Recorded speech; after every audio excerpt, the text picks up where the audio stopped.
దినవృత్తాంతముల 2వ గ్రంథము 24వ అధ్యాయము. యోవాషు ఏలనారంభించినప్పుడు 7 సంవత్సరముల ఈడు గలవాడై యెరూషలేములో 40 ఏండ్లు ఏలెను. అతని తల్లి బెయేర్షెబా కాపురస్తురాలైన జిబ్యా. యాజకుడైన యెహోయాదా బ్రతికిన దినములన్నీయు యోవాషు యెహోవా దృష్టికి యథార్థముగా ప్రవర్తించెను. యెహోయాదా అతనికి 2 భార్యలను పెండ్లి చేసెను. అతడు కుమారులను కుమార్తెలను కనెను.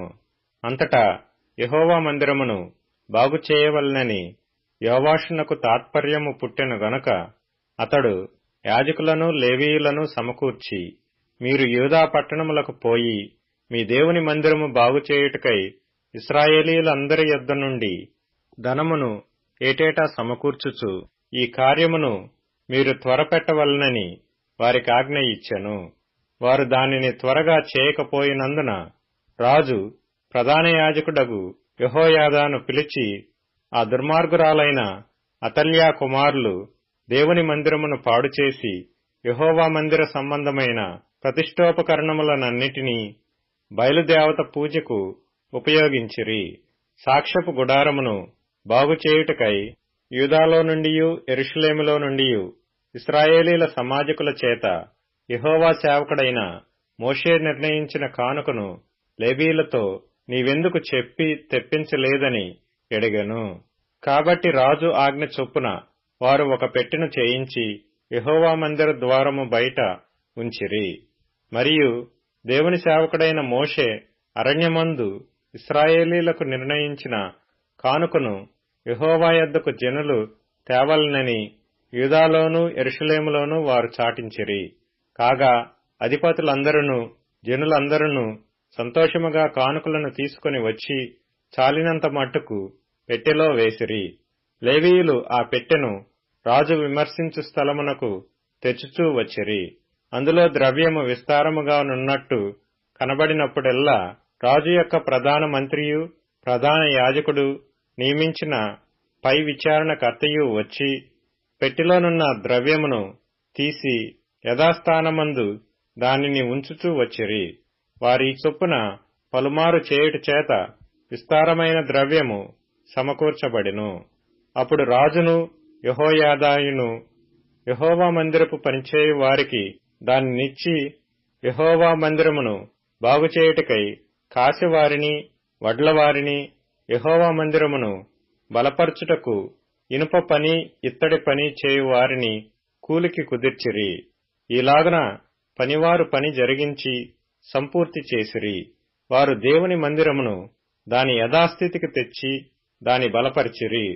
అది స్థిరమైన తరువాత మిగిలిన ద్రవ్యమును రాజునొద్దకును యెహోయాదా యొద్దకును తీసుకొని రాగా వారు దాని చేత యెహోవా మందిరపు సేవయందు ఉపయోగపడినట్లును దహన బలులనర్పించుటయందు ఉపయోగపడినట్లును ఉపకరణములను గరిటెలను వెండి బంగారముల ఉపకరణములను చేయించిరి.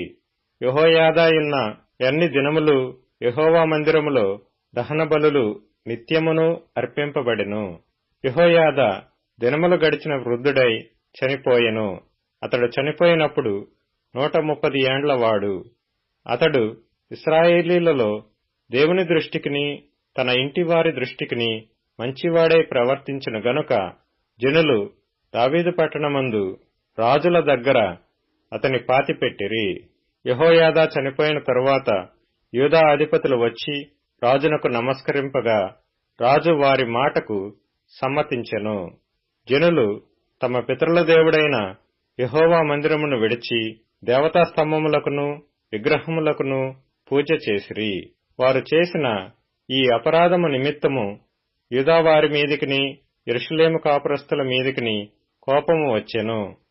తన వైపునకు వారిని మళ్లించుటకై యెహోవా వారి యొద్దకు ప్రవక్తలను పంపగా ఆ ప్రవక్తలు వారి మీద సాక్ష్యము బలికిరి.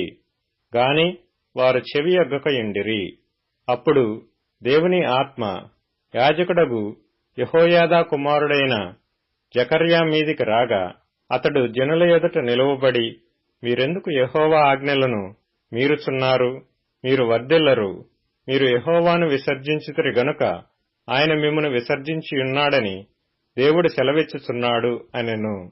అందుకు వారతని మీద కుట్ర చేసి రాజు మాటను బట్టి యెహోవా మందిరపు ఆవరణము లోపల రాళ్లు రువ్వి అతని చావగొట్టిరి.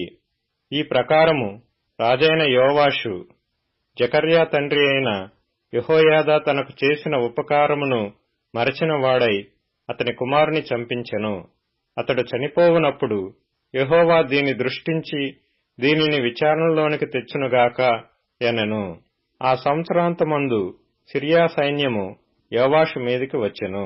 వారు యూదా దేశము మీదికిని యెరూషలేము మీదికిని వచ్చి శేషము లేకుండా జనుల అధిపతులనందరినీ హతము చేసి తాము పట్టుకొనిన కొల్ల సొమ్మంతయు దమస్కు రాజునొద్దకు పంపిరి. సిరియనులు చిన్న దండుతో వచ్చినను యూదావారు తమ పితరుల దేవుడైన యెహోవాను విసర్జించినందుకై యెహోవా వారి చేతికి అతి విస్తారమైన ఆ సైన్యమును అప్పగింపగా యోవాషునకు శిక్ష కలిగెను. వారు యోవాషును విడిచిపోయినప్పుడు అతడు మిక్కిలి రోగియైయుండెను. అప్పుడు యాజకుడైన యెహోయాదా కుమారుల ప్రాణహత్య దోషము నిమిత్తము అతని సేవకులు అతని మీద కుట్ర చేసి అతడు పడక మీద ఉండగా అతని చంపిరి. అతడు చనిపోయిన తరువాత జనులు దావీదు పట్టణమందు అతని పాతిపెట్టిరి గాని రాజుల సమాధులలో అతని పాతిపెట్టలేదు. అతని మీద కుట్ర చేసిన వారు అమ్మోనీయురాలైన షిమాతు కుమారుడగు జాబాదు, మోయాబురాలైన షిమ్రీతు కుమారుడగు యెహోజాబాదు అనువారు.